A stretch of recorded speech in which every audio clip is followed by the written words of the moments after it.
Hey guys, welcome to another night ride vlog.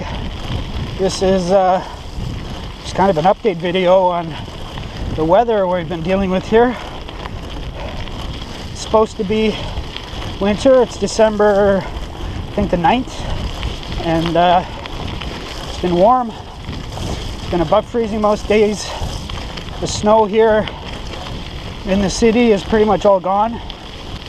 We've had some rain, and unfortunately at night, most nights still, it's been going below freezing. So that's been puddles and stuff have been freezing, so it can make for some very interesting, not fun riding. You've seen the footage from two of the videos there that I made. That's my brother wiping out in those videos. We did a ride, and I'm working on a music video of that ride where 5 of us went to Sleeping Giant Provincial Park. We did a ride to the Thunder Bay Lookout, and yeah, the snow was pretty much gone from the road, but there was numerous sections of basically just sheer ice on the road.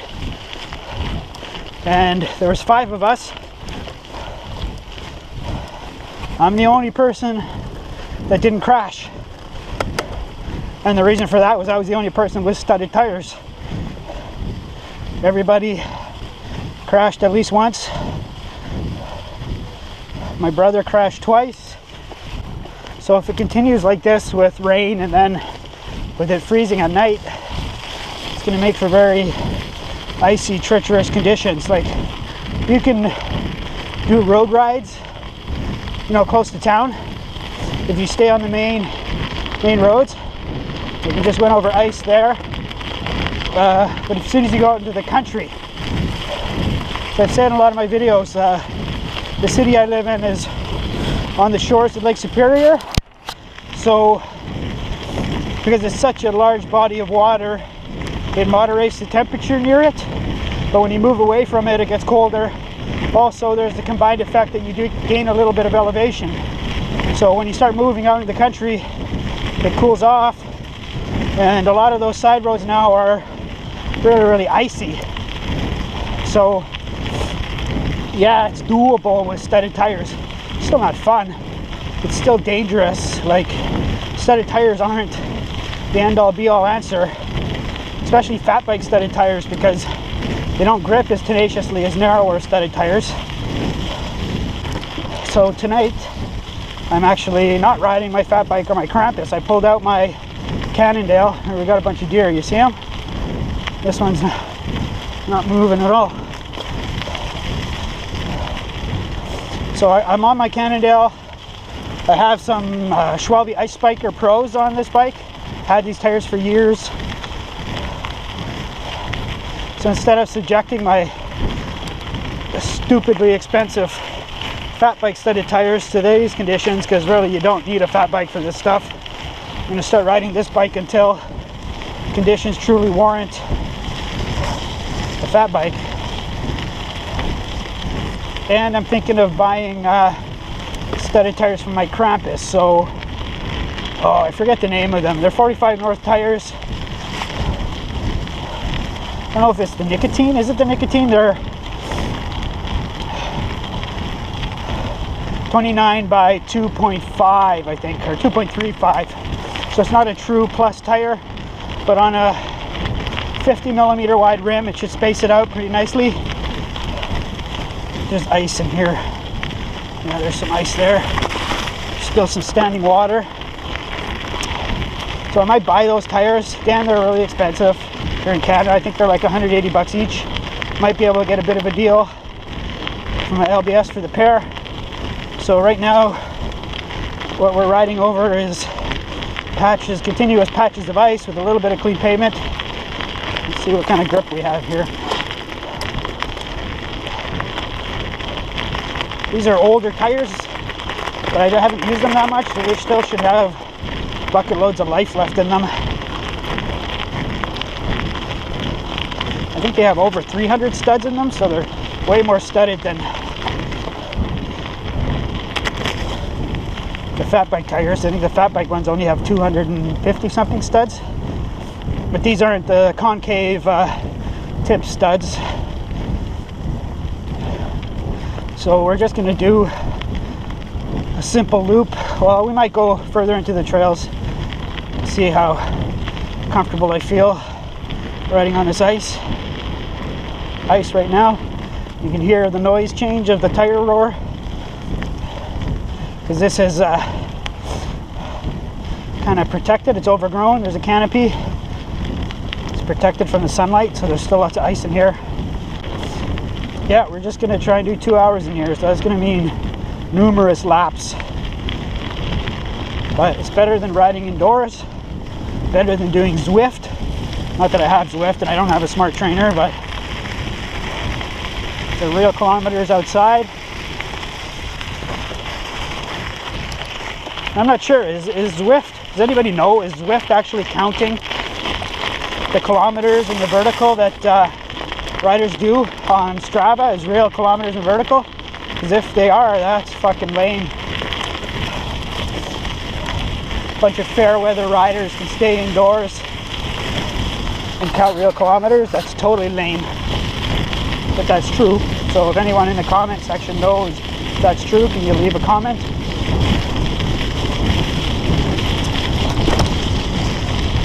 Sheer ice right here. Sheer ice again. Another sheer ice patch. So I'm just gonna, my riding, I'm just gonna do regular weeks. I'll try for 15 hours this week. I'm also gonna include 2 days of intensity. So doing that 15 hours might be difficult as my fitness is kind of waning a bit, so those harder days will take more out of me.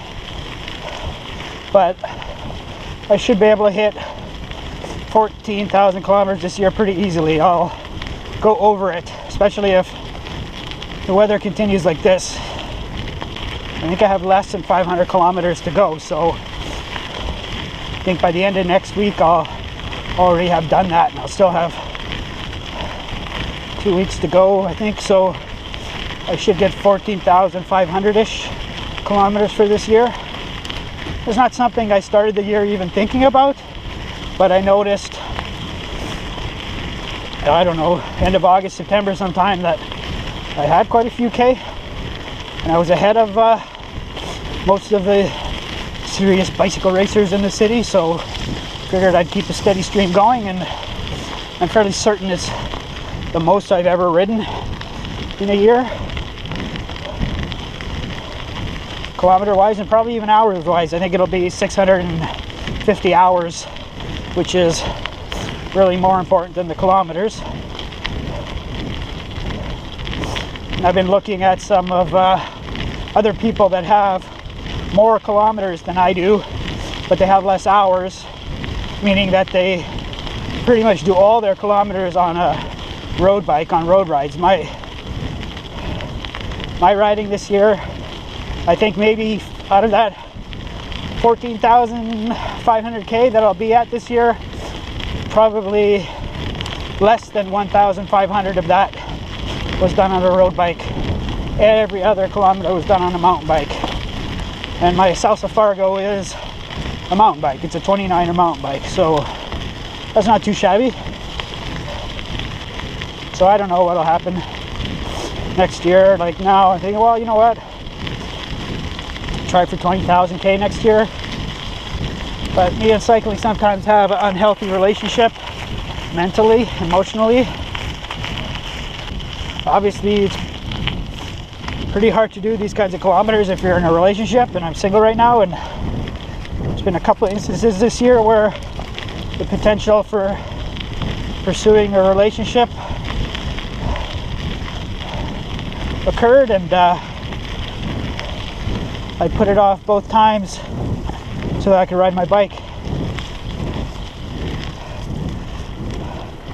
So I know if I'm going to start a relationship, I will have to ride substantially less.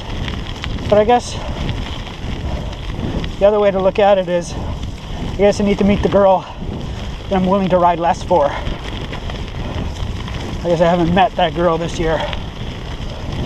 We'll see how that goes next year. But whoever that girl is, at least at the start of the relationship, she'll have a very fit boyfriend. But even if I have to start a relationship and I have to ride less, I can switch it around, right? I can ride less, but I can still stay pretty fit by make sure I focus on intensity. I think even in a relationship, I can do 8, 10, 12 hours a week. So my ride to work becomes even more important in that scenario. So I've been thinking about it, how I can start a relationship and still ride lots. Unless I meet a girl that rides, but yeah, this weather is not very enjoyable. I mean, it's enjoyable in the fact that you theoretically could go out and ride lots, but like I said, once you get out in the country, it's just made things extremely icy. So this lap here will go further into the trail system, so there's some single track that we can do that's pretty much all under evergreen canopy, so it wouldn't get much sunshine. So I bet you it's all ice in there. So we'll see how these tires grip. These tires are old. They don't have that many kilometers. There's some winters I've tried to, before a fat bike, there's some winters where I did try to ride to work in the winter time on just a regular mountain bike with 2.5-inch tires, and the reality is when you get decent dumps of snow,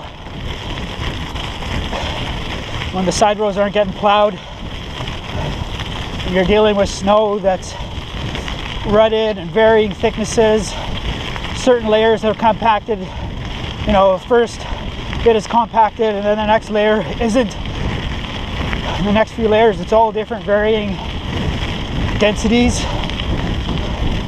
Very difficult to safely ride a regular mountain bike through that. And people realize that, like, after the first 24, 48 hours after a snowfall, especially if you're dealing with roads that haven't been plowed, it's so much safer to ride a fat bike on that stuff. I mean, even sometimes a fat bike might have issues, but it's still going to be better than a regular mountain bike, 2-inch mountain bike. And that's, some people say, oh yeah, I did it, I rode. Yeah, but if you haven't tried a fat bike, try a fat bike and you'll see how much safer it is and easier to control in pretty much all snow conditions. Once you have felt that, you don't want to ride a regular mountain bike in it. At least I don't, because that safety gives you confidence, which just, as soon as you have that confidence, the riding is more fun. See, normally these are fast, hard-packed trails, but because it's above freezing today, it's actually soft. Almost going as slow as a fat bike. Also not trying to ride hard because I did intervals yesterday, and then this is just going to be a 2-hour easy ride, and then I'll do some more intensity tomorrow on the way home from work.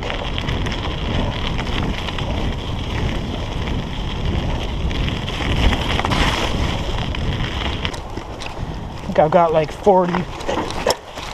Whoa, slipped on roots. Got 40, and I wasn't slipping on ice, I was slipping on roots. That's pure ice there. Just slipped on some roots.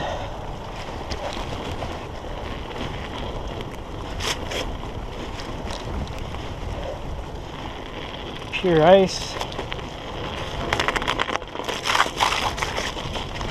See, I'm not fully confident in these tires. Just gonna stick to the other loop once we do this one. It's safer.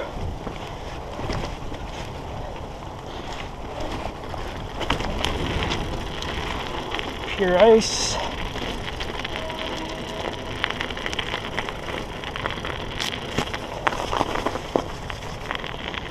Like, why subject yourself to this ice if you don't have to? how do these front tires? Yeah, these front tires have a surprising amount of grip, so still, like, frick, it's the off season. I don't want to frickin' wipe out and fucking hurt myself.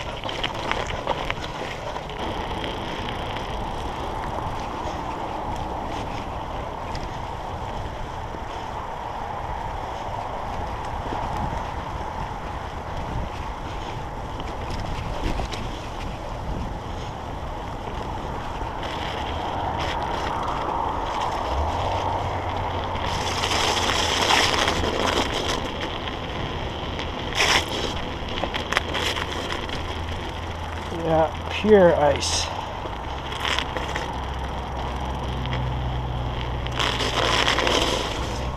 Jeez, better frickin' snow soon. My little training ground in here has been compromised.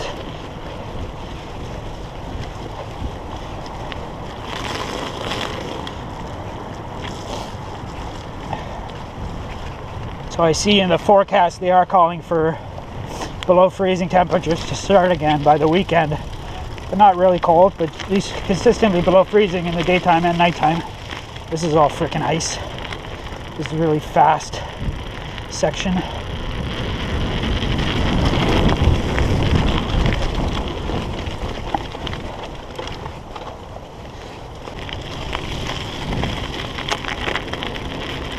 Pure ice.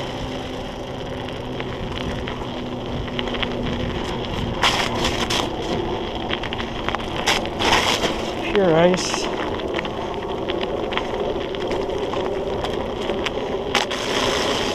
Pure ice. Yeah, it won't be coming back here tonight.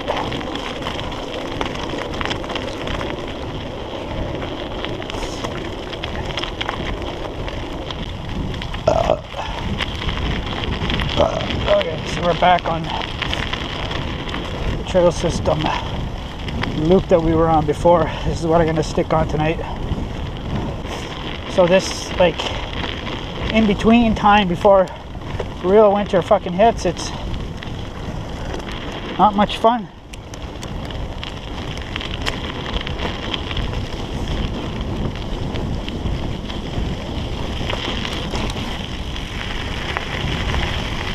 We had a taste of it, like you saw from if you watched, hopefully if you're a subscriber you did, a Global Fat Bike Day, which was this past weekend. So you drove a little over 30 minutes outside of town, and there was still some snow out there, and that old railway line, occasionally you'll see four-wheel drive trucks go down it, but there was still snow on that. And when you got to sections of the trail that were not in line with how the sun follows its path, that were hidden from the sun, there was still snow on the trees, and it totally looked like winter, which is cool. So it totally felt like a winter ride, but it's been warm since then too, so I'm sure out there it's just become more and more icy as that last little bit of snow melts and then freezes at night. Yeah, these ice bikers are supposedly designed for snow, but I think that the tread design is really good in mud too. They're very grippy in this mud. So lights are doing good. So rocking almost 3,000 lumens total now, and can't complain too much. One thing I have noticed is, so I'm wearing eye protection with just a clear lens, but even though it's a clear lens, it still doesn't allow 100% of the light through. So in my previous system, which was about 1,500 lumens total, sometimes I had to take off these glasses because I wasn't getting quite enough light. But now with this light system, don't have any issues even with these glasses on. And more than see well enough. Okay, we've been out for 33 minutes. We got an hour and a half to go. Forgot to bring water with me. No big deal, it's just easy pace. And I drank a fair bit of fluids tonight already in preparation for this ride. So this path is a lot of ice on it, but we're going uphill. So I will use this path again tonight, but only in the uphill direction.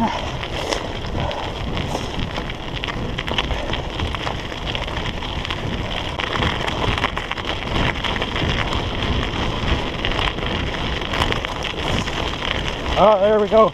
I pedaled. Still kept the power through the pedals, cornering at an angle, and the rear tire started to slide. But when I eased off the pedals, the bike righted itself. So, now even with studded tires, you gotta be careful. Holy shit.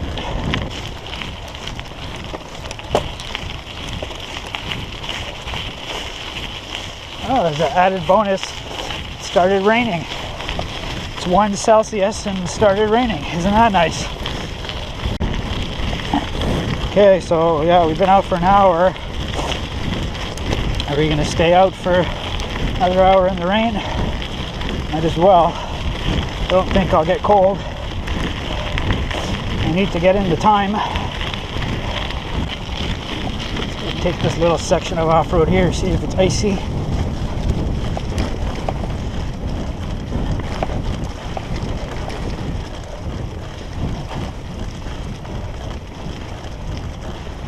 Oh, this section isn't icy.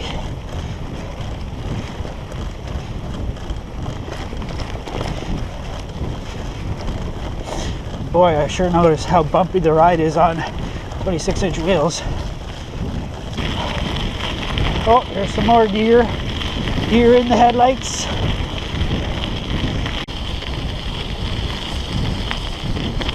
Okay, we're at 1 hour 54 minutes. Start heading home. At 34k. Average speed has only been 17.9k an hour because it's the sections that aren't frozen are actually soft and muddy, so they're really slow. This is a hell of a lot better than doing Zwift or Zwaft. It's real fucking riding.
Alright, home sweet home.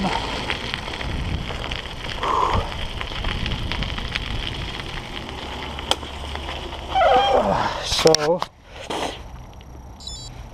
that's 2 hours, 13 minutes. That's 40.5k. So I went and rode a little bit further so that we'd get a little bit over 40k. Average speed of 18.2k an hour. It was pretty slow there in the LPH through the softer, muddier stuff. 46.6k an hour. It's pretty good. We hit that on the flat when that truck pulled out in front of us. Asshole. So I tried to stay on his tail for as long as I could. And the temperature right now is 1.3 Celsius, so just a little bit above freezing. And yeah, it's 11 minutes after 9 o'clock. So yeah, it wasn't the most interesting or exciting ride. It wasn't like one of my weekend adventures, but every ride can't be an adventure. Sometimes you just got to get out there and continue putting in your miles to keep your fitness up. So yeah, thanks for watching. Bye.